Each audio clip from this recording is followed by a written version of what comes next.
Isang mapagpalang araw sa inyong lahat. Ako nga po pala si Binibining Giselle. Ang pamagat ng aking tula ay ang wika. Ito'y daluyan ng damdamin at isip, buhay na ugat ng tribo't lahi.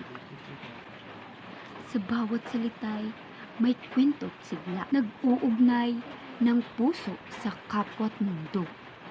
Mula sa bibig ng mga matatanday, inihahandog sa mga batay, ipinapaalam at tinuturo. Hindi lamang salita, kundi kayamanan ng bayan, naglalarawan ng kultura at kasaysayan. Pag-ibig sa wika'y wagas na pag-aalaga, upang hindi mawala't hindi mapabaya. Dahil sa wika'y nabubuhay ang ating pagkakakilanlan. Maraming salamat po. Ako nga po pala si Binibining Giselle.